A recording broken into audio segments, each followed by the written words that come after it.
Car market update July 2025. Are there big price drops coming or is there more pain ahead? Dealers want you to believe prices are going up again, but the trends behind the numbers say a completely different story. July is shaping up to be the most important month of 2025 for car buyers, and if you're not watching closely, you'll miss the window of opportunity. Hi, I'm Kevin Hunter, the Homework Guy, and today we've got the July car market update that dealers hope you won't see. The amazing Elizabeth joins me now, so let's take it away. With a broader strokes look as of July 2025, the car market is experiencing a meaningful price decline, particularly in the used vehicle sector.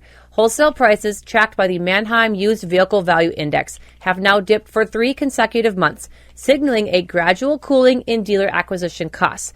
While we're not seeing a price crash, so we don't get your hopes up here, the trend suggests that the post-pandemic inflation spike in car prices is finally losing some steam. The softening market is most notable in sedans and two-wheel drive SUVs, which are typically less desirable in today's all-wheel drive obsessed and truck-heavy market. Compact and mid-size sedans have dropped 2 to 4% since April, reflecting both weaker demand and growing retail supply. That's good news for buyers.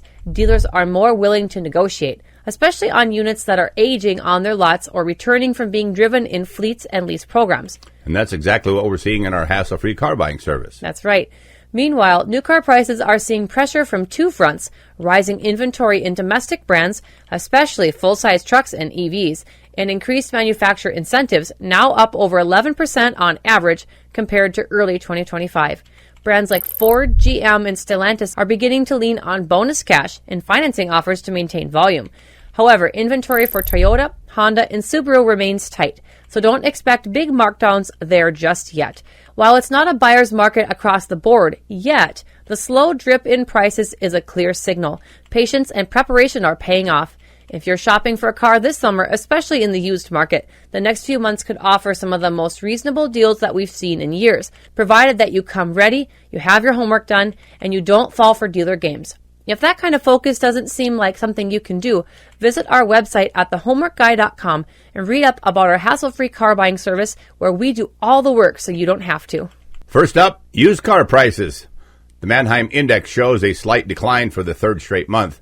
Manheim Used Vehicle Value Index trends. Here are the reports for the first half of 2025. May of 2025, the Manheim Index dropped to 205.2, down 1.4% from April, marking the start of a 3-month slide that we're talking about. In June 2025, May to mid-June saw a 0.7% non-seasonally adjusted decline with seasonally adjusted prices following typical seasonal depreciation. April 2025, in the first half of April, the index slipped from March with a weekly decline of about 1.4% across the month. That's reported by Cox Automotive. The recent Manheim Used Vehicle Value Index reports from April to June 2025 are considered a big deal in the automotive world. Here's why this data matters so much and what it means for both buyers and dealers moving forward. So here's what's so important about that Manheim report.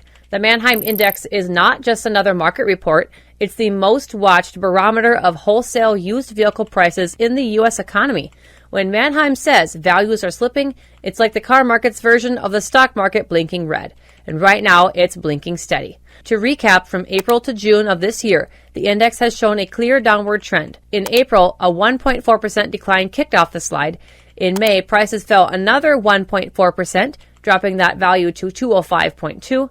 And by mid-June, a 0.7 non-adjusted dip even after factoring in the normal declines as well. That's 3 straight months of value erosion, a trend that we haven't seen consistently since the post-COVID correction in 2022. And that's why it's a big deal. And because Manheim reflects what dealers are paying at the auction, it's often the first sign of price changes that will come around to hitting retail lots around 30 to 60 days later.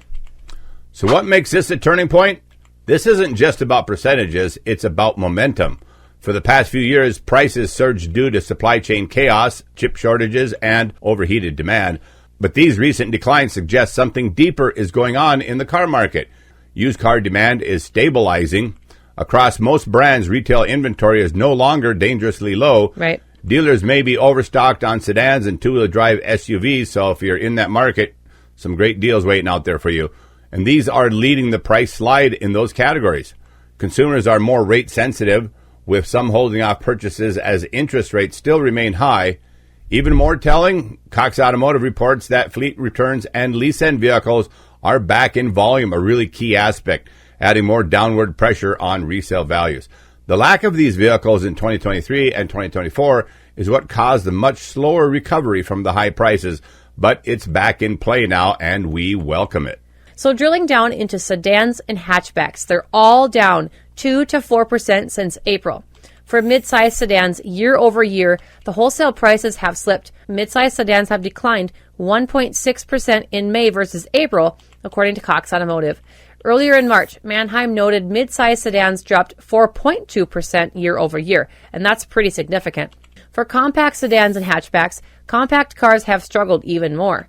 They're down 2.3% month over month in May. In early reports, compacts were cited as the weakest major segment. In March, they were down 6.1% year over year and continue their decline in April. Wow. That's a lot. Some likely models driving the price declines. Based on segment behavior, the most impacted vehicles include Toyota Corolla, Honda Civic, Hyundai Elantra, Kia Forte, and Nissan Sentra, all popular compacts experiencing steeper drops. And then there's Honda Accord and Toyota Camry, mid-size stalwarts, seeing consistent year-over-year depreciation.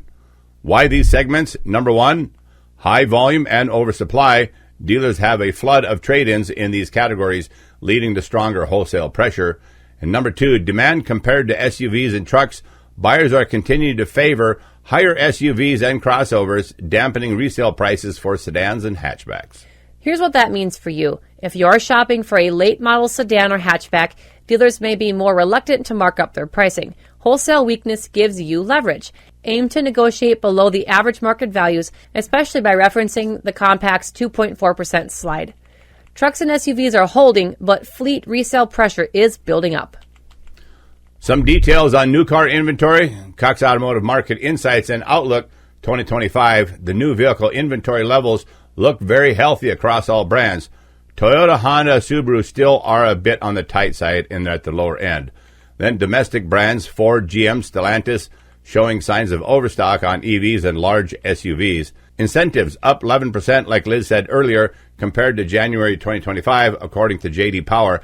That has contributed to some very nice discounts. We are seeing a dealer behavior shift. Some dealers are panicking. You'll see discounts but with strings attached, mandatory add-ons or shady financing terms or market adjustments hidden in the fine print. You really have to keep both eyes wide open. So here's a real-life example. One Homework Guy client in Illinois was quoted $19.95 in forced add-ons until we got involved. Then the dealer backed down. After negotiating out the extras, the buyer saved $3,100 out the door on a Camry SE. Serious question. Should you buy now or wait? So let's take a look at the buyer type. If you're a used car shopper, the recommendation is to look now, especially on sedans and two-wheel drive SUVs. Inventory pressure equals better pricing. If you're a cash buyer, strong time to negotiate, dealers desperate to move metal, no interest games involved in a cash deal. If you're a lease shopper, wait if you can. Lease rates are still high due to elevated residuals and tight lender conditions. If you're a new car buyer like Subaru or Toyota, wait if you can. Inventory relief expected in August and September. A deeper dive onto these used car shoppers. Number one, wholesale prices are falling.